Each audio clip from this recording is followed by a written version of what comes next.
Okay, so this will be in response to the memo regarding the alternative delivery mode. So I will be recording the lesson that will be discussed sana on a face-to-face basis today. So I will be recording on the topics of classification, grading, at saka sorting of table X. So yan, when it comes to classification, magkakaiba yung classification, grading, at saka as well as sorting, sort of. So when we say classification kasi, you classify the eggs according to, particularly table eggs to So when we say table eggs, ito yung mga for consumption lang. So when you classify table eggs, you can classify them according to their size or weight. So, diyan papasok yung mga jumbo, mga ganun. You can classify them according to the color also. So, when we say grading naman, you grade yung quality ng eggs. Not necessary that you classify them or you grade them for their size or for their color because that's on classification. When we say grading, you grade them according to their quality, either through external or um, through internal quality. So you can grade them according to double A, single A, B. So those are the grading system usually. So yan. And then when you say sort, you just merely sort them for packaging. Mga ganun. You sort them according to size, you sort them according to color, pwede.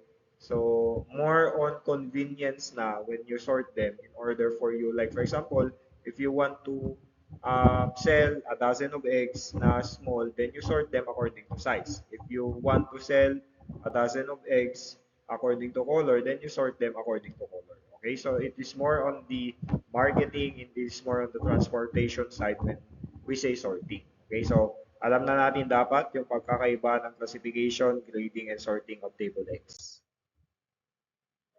So here we have a classification of table eggs based on weight. Uh, um, Kumbaga, when we say kasi jumbo, yung unang pumapasok sa isip natin actually is yung size.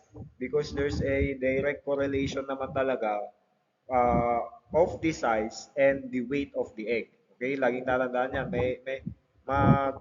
Magkasama, kumbaga yan, yung size at saka yung weight. So, more or less, if you have a larger egg, then you have more content on it. Mas madami, mas mabigat yung egg yolk, mas mabigat, mabigat yung albumin, and even the eggshell. So, kumbaga, since mas malaki, mas madaming content, mas mabigat. Okay, so yun yung correlation between the weight of the egg as well as the size of it. So, yun yung misconception kasi when we say jumbo, it is the size. Pero in reality, it is more or less the weight of the uh, egg, which again directly correlates to the size of the egg. Okay, so jumbo, you have the 70 and above, extra large, that's 65 to 70, and then yung pinakamaliit na size is peewee, nasa around 40 to 45. Okay, so yan yung weight class. You can memorize that. You need to familiarize yourself sa mga weight class. Um, and then, ano yan, for uh, bakit classify according to size or according to weight in order to kasi mas convenient and mas efficient yung pagmamarket mo kung alam mo kung anong size yan. Kasi usually, mas malaki, mas madami, or uh, mas mataas yung presyo, kumbaga. Okay, so yan. Yan yung mga classification natin for chicken to. Then, you also have classification according to Bundok et al. On mallard na ducks natin, basically mga ducks natin. So, yung egg weight nila daw for extra large, that is around more than 78 grams. Usually, mas mabigat naman at mas malaki talaga yung mga duck eggs compared to sa mga chicken eggs. So yung mga extra large natin, that's more than 78 grams.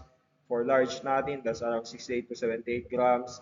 For medium, that's around 57 to 67 grams. And for small, that is less than 57 grams. So those are naman yung parang classification ng mga duck eggs natin when it comes to their sizes, when it comes to their weight. So, yan yung ano natin. Um, pag-classify sa table eggs natin based on sizes. So, chicken eggs actually shall be grouped, wala na dito, shall be grouped into two based on the color of the shell. So, each group shall be described as, usually kasi yung mga table eggs natin, particularly yung mga chickens natin, it can be white or brown. So, chalky white, pag sa white, usually meron ding mga very light cream tints, and then for browns, all eggs must be apparently brown. Okay, so alam naman natin yung kulay ng brown, so that's basically how you classify them according to color. Okay, so yan lang naman, I think, yung pinaka-common na classification natin when it comes to egg. It can be based on weight or it can be based on color. So nothing else naman. It can be based on shape, but again, more or less, uniform naman yung shape ng mga itlog natin.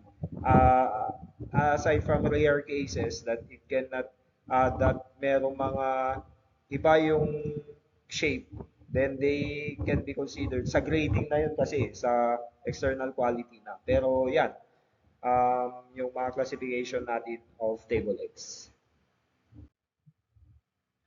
So, now we can go sa grading. Ano naman sa grading? So, first we go sa exterior. So, when we say exterior egg quality, syempre yung labas ng itlog. Um, when it comes to the exterior, hindi siya masyadong parang ano, hindi naaapektuhan yung um, parang palatability or kasanong di kinaimas kumbaga DJ egg.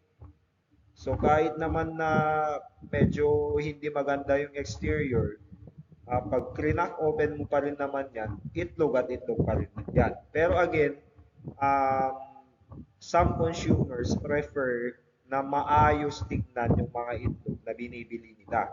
I personally prefer na malinis tignan yung mga binibili natin or binibili ko na itlog. So, the consumer actually wants a clean egg with an intact shell that looks appealing when it is fried or poached. So, while appearance kasi of the eggshell does not have an effect of the quality, yun yung sinasabi ko, the quality of the shell definitely affects consumer appeal. So, mas maganda naman talagang tignan if malinis yung ating mga itlog, yung panlabas na anyo kumbaga ng mga itlog natin. Okay? So, yan. With that being said, ito naman yung mga ano natin, examples of eggs with localized stains. So, when we say stains, meron parang mga mancha-mancha, usually common. Saan ba galing yung mga mancha? Sa ipot ng mga manok or mga poultries natin, tapos natanggal pero namantsaan na. Kaya nga stain. Pwedeng ganun. Okay? Or sa external environment, baka madumi and then namantsaan and then it get mayroong stain. So grade B, pag masyadong konti lang. And then dirty pag madami na. Sa isang localized area na sa eggshell. Yung naman scattered, ganun din. Grade B pag medyo konti lang, dirty pag madami na. Okay? Obviously, pag grade A, yan na yung wala kang makikita talaga. Okay? So, exterior quality evaluation is based on cleanliness, yun nga yung sinasabi ko, shape, pwede, shell texture, and shell strength. So, kung titignan, grade A must be clean. They may show traces of processing oil which is sometimes used to preserve freshness. So, basta grade A na, automatic, dapat wala ka nang makikitang stain. Okay? Yan. So, Eggs with stains can be grade B or dirty. It can also be reject kung masyadong marami na depending on the intensity or gaano karami yung stain, the type of stain as well as the amount of shell covered by the stain. So kung yung shell mismo ang dami ng stain, it can be subjected for rejection. Hindi mo na siya ipapackage, pero pwede mo siyang i-consume again, pero hindi mo na siya ipapackage kasi nga preference sa mga consumers usually mas clean yung yung external quality or external na anyo nung itlog. Okay? So, yung mga stains natin, it can be classified as slight, moderate, or prominent. So, as a rule of thumb natin dyan, a slight stain is easily visible 1 foot away but difficult to see from 3 feet. So, yan yung ibig sa ano natin pag slight stain. So, pag 1 foot away, ganyan, nakikita mo. Pero pag 3 feet away, hindi mo na siya masyadong nakikita. So, that's basically slight stain. A moderate stain is easily visible from 3 feet but difficult to see from about 6 feet. So 3 feet, nakikita mo yung moderate stain, pero pag 6 feet, medyo hindi mo na siya nakikita. Then, a prominent stain is easily visible from 6 feet apart. So, meaning, ano ba yung tinitingnan dito? Yung intensity mismo na ng stain. Kung masyadong dark, kumbaga yung stain, syempre nakikita mo siya. Kung masyadong malaki yung stain, nakikita mo siya within 3 feet, within 6 feet. Depende na. So, yan. So, there are two stain types, yung localized at saka yung scattered. So, when you say localized, nasa isang part lang ng eggshell. Pag sinabing scattered naman, madami. Okay? So, a localized stain is a single stain where all the stain areas are connected. So, yan. So, yan yung stain natin. Again, follow the rule of thumb. It is slight. Pag hindi mo na siya nakita from 3 feet away, it is moderate. Pag hindi mo na siya nakita from 6 feet away, and then it is distinct na, kumbaga, if nakikita mo na siya kahit 6 feet away. Okay? So, yan. Then, another exterior quality that you need to look into is yung shape naman ng ating mga itlog. So, there is a considerable range of egg shape that could be considered approximately uh, the usual egg shape, which would all be grade A. So, ang ibig sabihin lang yan, alam na natin yung normal na shape ng egg. Okay? So, yun yung mga grade A's natin. Eggs that are too round, pabilog na masyado, or too long, pahaba na masyado, to fit in the egg carton are grade B eggs downgraded because of their shape. So, yan. Again, they do not affect the quality itself of the albumin and the yolk. Kumbaga, the palatability is still the same. Pero when it comes to packaging kasi, mahirap i-package yung masyadong bilog or mahirap i-package yung medyo masyadong pahaba. Okay? So, hindi sila nag-fit properly doon sa egg carton or sa egg tray, which means it can be prone to breakage pag transport mo sila. So, they are downgraded sa grade B. Okay? So, yan yung shape natin. Okay, so yung mga grade B eggs, yun yung mga ano, na-downgrade na for their unusual shape, kumbaga. So, ito yung mga clearly misshapen na or yung mga eggs or that have definite flat areas. So, any eggs that come in a strange shape, kumbaga, yun yung rule of thumb ninyo dyan. Anything that hindi siya normal, alam naman natin yung parang oblong na, yung normal. Merong blunt part and then meron yung mas sharp part. Yun yung ibig sabihin ng parang normal shape ng egg. Pero if they are of a strange shape na, then they are considered grade B. Okay, so kung titignan yung mga nasa mga picture, so that's one. That's clearly misshapen since it is too sharp. Ito naman parang avocado na yung ano. And then ito medyo round na, parang ping pong ball na. So, yun yung mga tinitignan ninyo dapat or tinitignan mo dapat when it comes to the shape of the eggs. Then for the shell texture, eggs with faulty textures are much weaker in shell strength and may be broken during distribution. So, yan.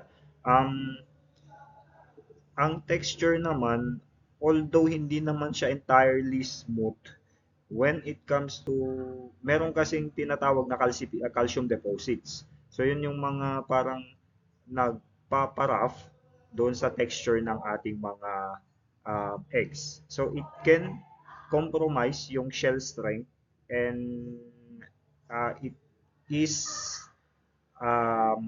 kumbaga higher yung chances that it will broke down pag hindi ano yung texture, hindi siya ganun ka-smooth or may mga calcium deposits doon sa texture. Okay? So it is primarily for this reason that these eggs are downgraded and do not normally appear in grocery stores. So yeah, yan yung ano natin when it comes to shell texture.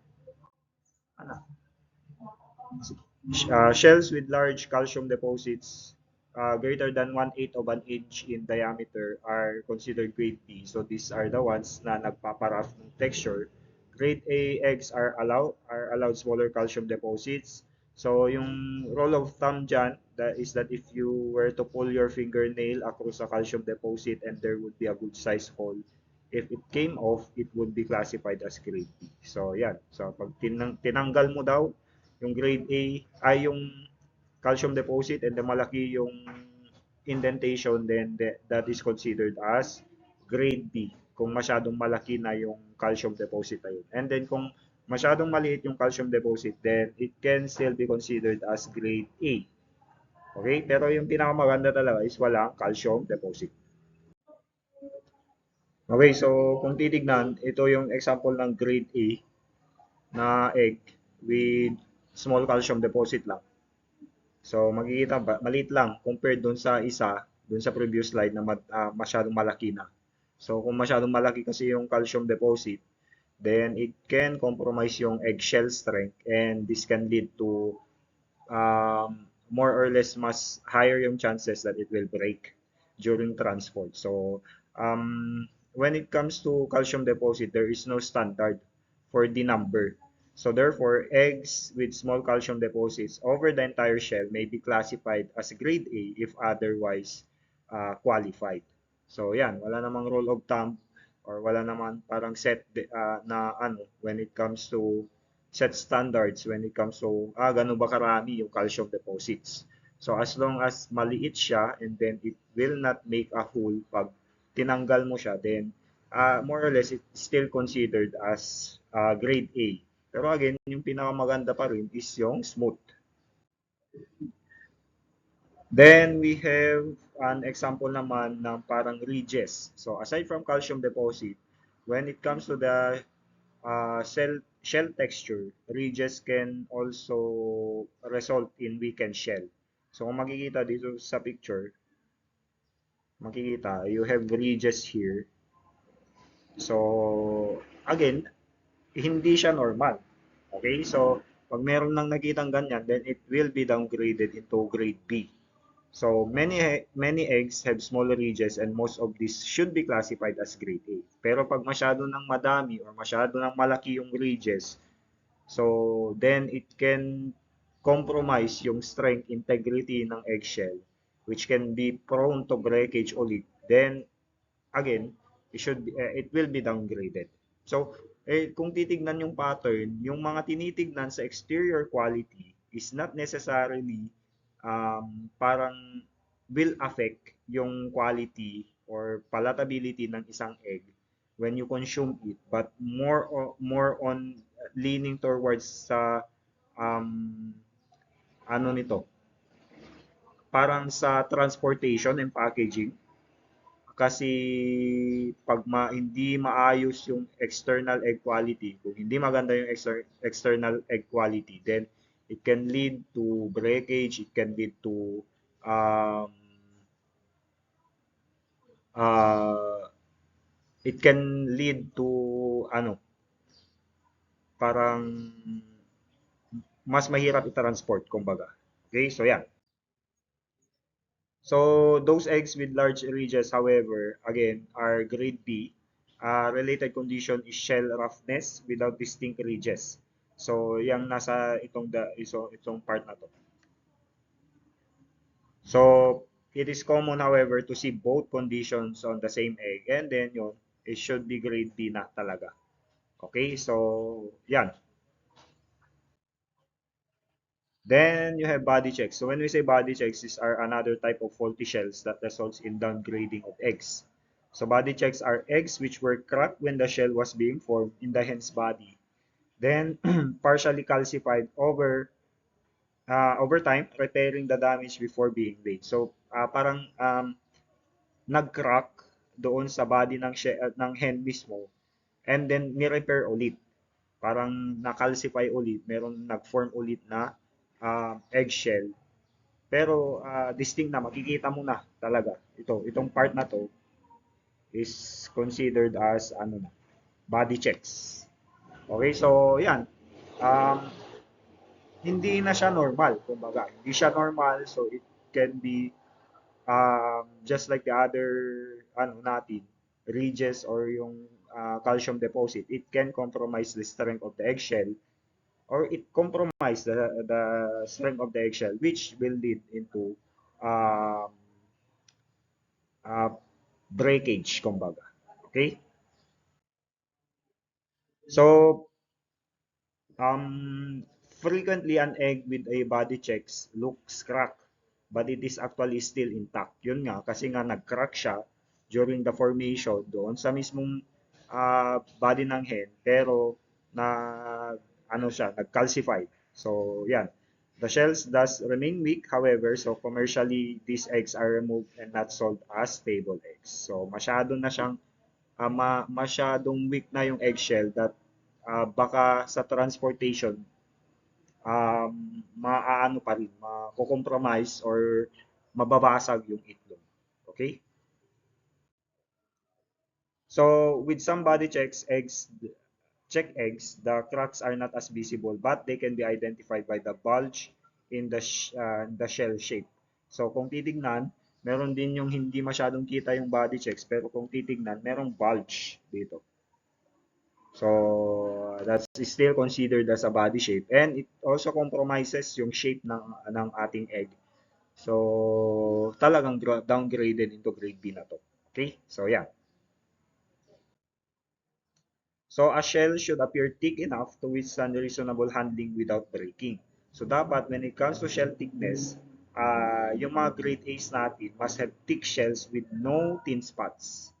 So yeah, thin shells or thin spots will result in an egg being downgraded to B. So obvious naman kung bakit downgraded na siya to B if there are thin spot, because again, that spot will compromise yung shell strength, and yeah, mas prone na siya again sa breakage. So itong nasa picture is an example of grade B egg with a large thin spot on the shell, in the shell. So makikita dyan sa part na yan. Okay? So yan.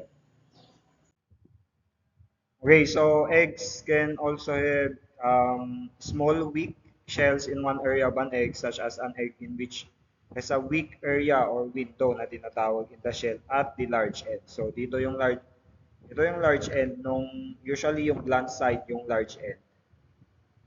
So kung makikita, ito yung parang weak spot na tinatawag, or weak area. So again, since weak nga, madaling mabasag yan.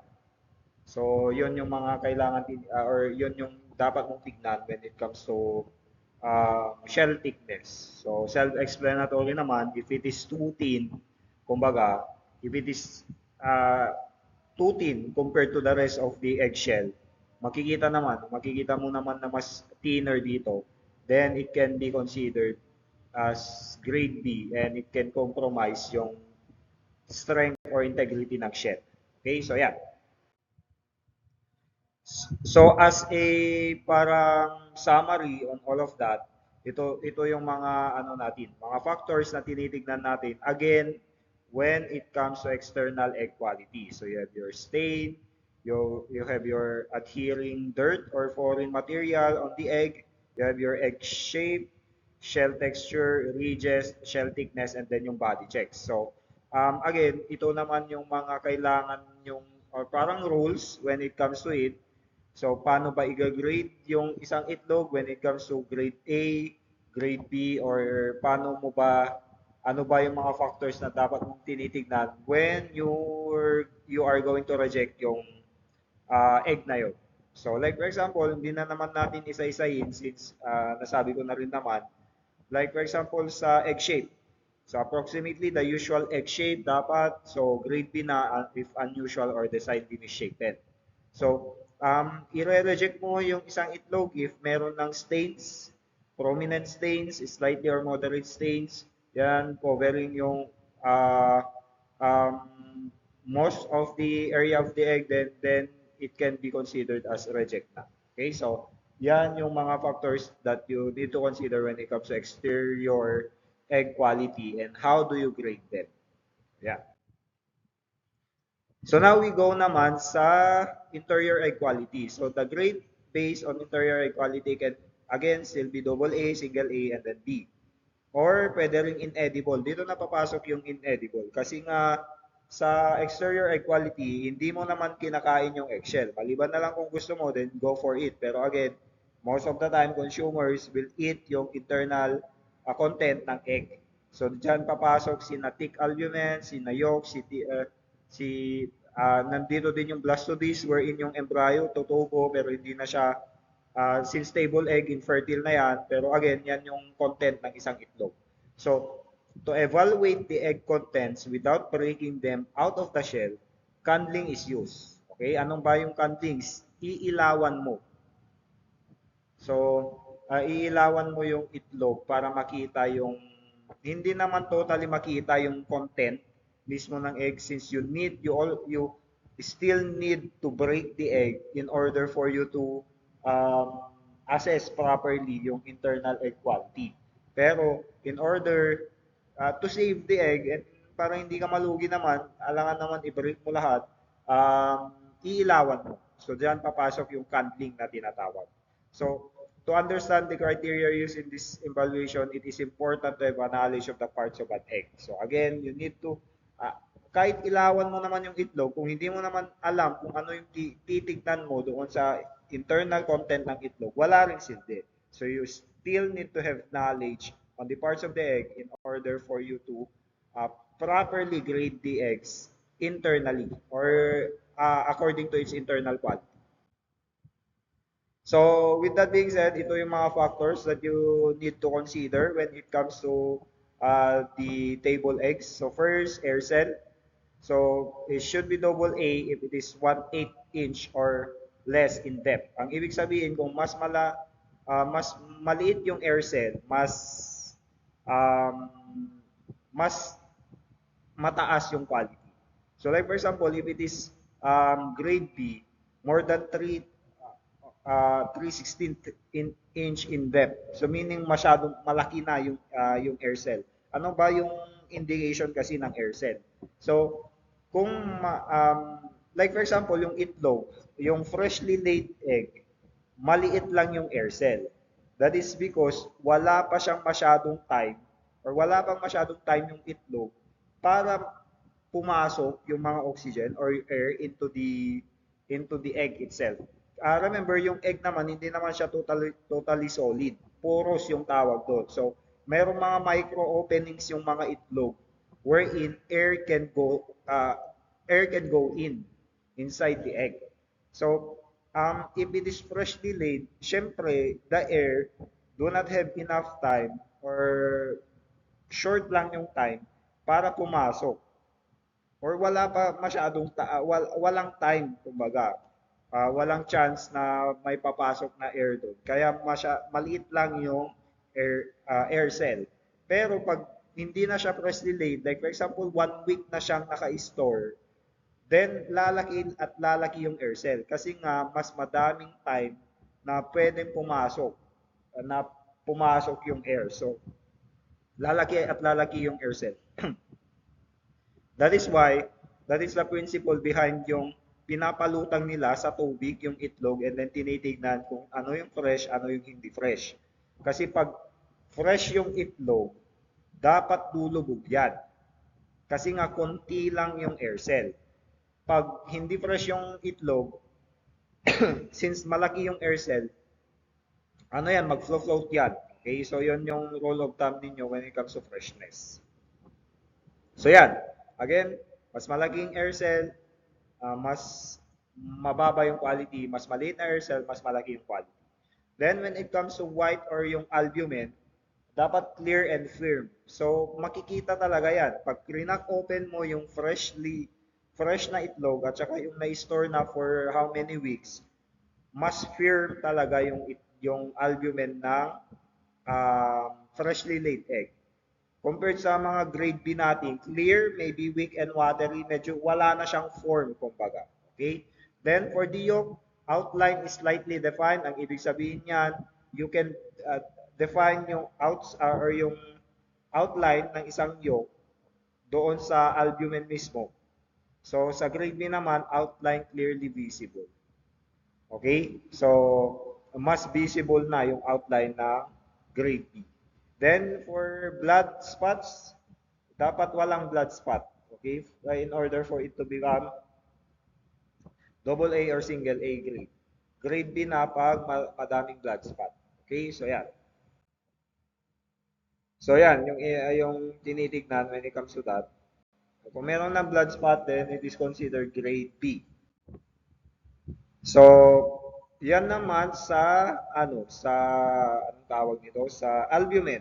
So, white is firm and has much thick white surrounding the yolk and small amount of thin white. The yolk is round and upstanding. So, ganyan yung itsura dapat ng yolk and albumin.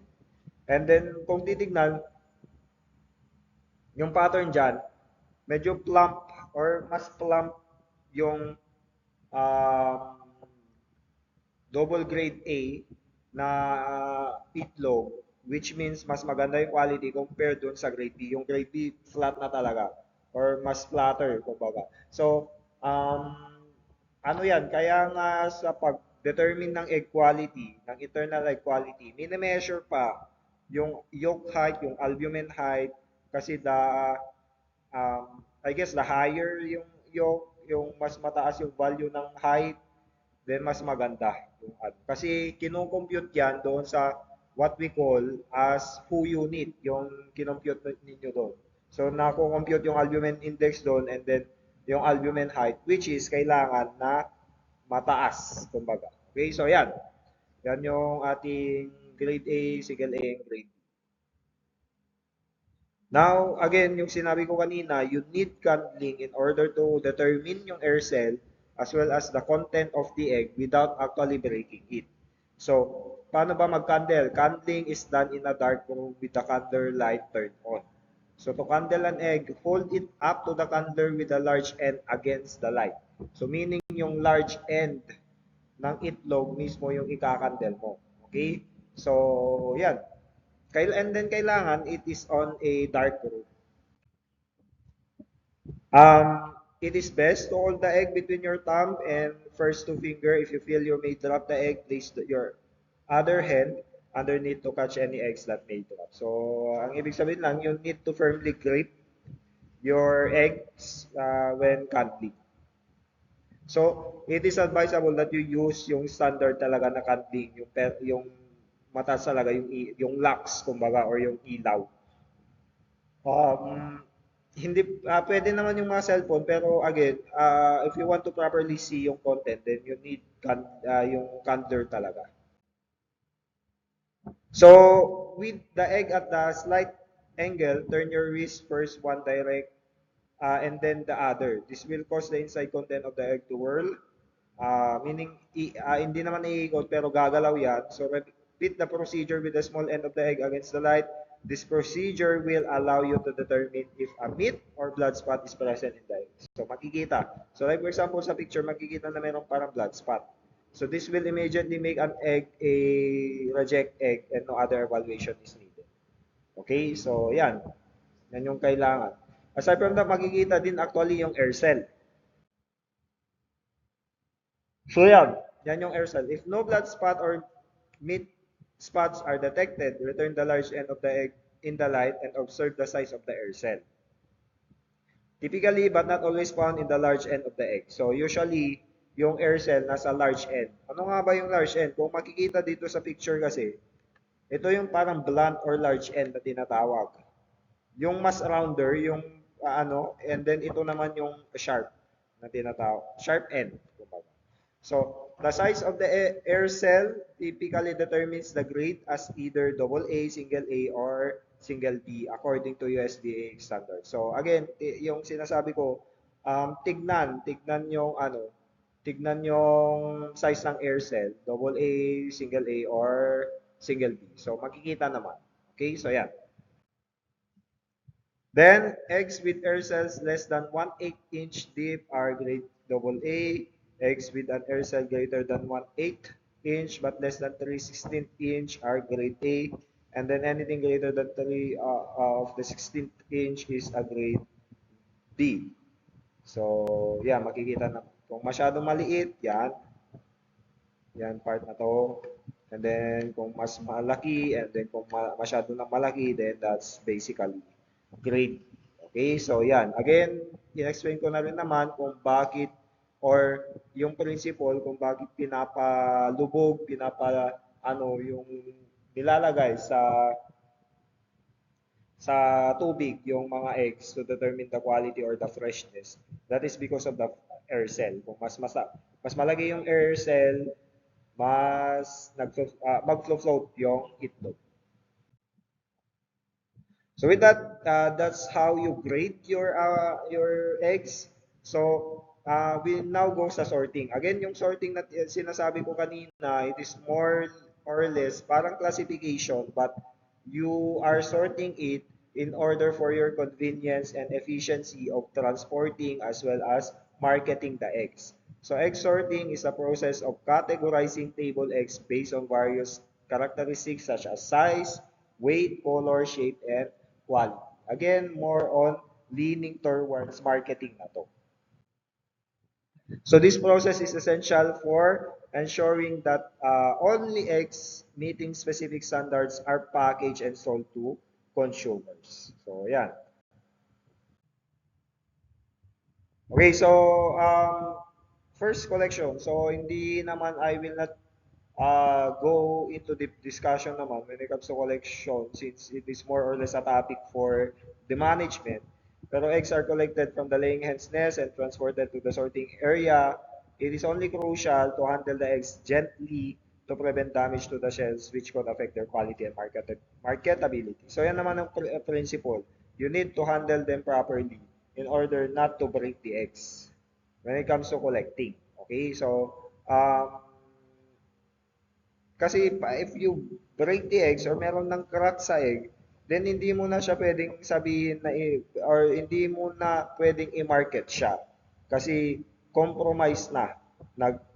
Pag merong crack yan, then madali nang papasok yung mga bacteria and it can compromise not only the external quality of the egg but also the internal quality. So hindi na siya safe kumbaga nakainin. So you need to properly handle them in order not to cause any damage. Okay, so when it comes to cleaning and sanitizing, before sorting, eggs may be cleaned and sanitized to remove any debris, mga dirt, or bacteria that may be present on the eggshell. So this helps maintain hygiene and reduce the risk of contamination. Again, please take note that this only applies to table egg production. Hindi mo na siya pwede or hindi na siya advisable to actually remove them pag or clean them maliban na lang kung talagang ang dami ng ipot ng ng manok, then you need to remove that. Pero hindi yung parang pinupunasan mo na lalagyan mo na ng tubig if you are planning to incubate them. Okay? Since mako-compromise yung bloom na tinatawag ng itlog o yung powdery na yung powder doon sa eggshell that actually protects it from bacteria. Okay? So, yan. Pero kung masyado nang marumi yung itlog, then you need to clean them. So with that, candling is a process where eggs are passed over a light source to inspect their interior contents. So and exterior quality. So candling allows operators to detect such as detect mga defects natin such as cracks, blood spots, or abnormalities inside the egg. So eggs with such defects are typically removed from the sorting line for further processing or disposal. So, kaya makikita naman dyan sa picture, yung mga body checks, gauge marks, mga ganyan, those are visible if you light them or if you subject them to candling. So, kung makikita yung no defects, wala ka talaga makikita. Malinis, smooth, kumbaga yung picture na makikita mo. Okay, so yan. Then, weighing and sizing, eggs are sorted based on their weight and size. So, this can be done using automated equipment. So, yung mga malalaking ano na talaga, mahirap naman na isa-isahin mo yung mga itlog na produce mo everyday. So, meron silang parang system wherein automated na yung pag-sort doon sa mga itlog natin from jumbo size to PV size. So this can be done using automated equipment that measures each egg's weight and or diameter and sort them into different categories accordingly. So eggs of similar size and weight are typically grouped together to ensure uniformity in packaging. So yan. Again, bakit ba classify? Bakit ba sinusort according to size or any other factor in order for it to be uniform, in order for it to be properly packaged, kumbaga. Okay, so yan. And then, when it comes to color sorting, which is optional by the way, in some cases, eggs may also be sorted based on their shell color.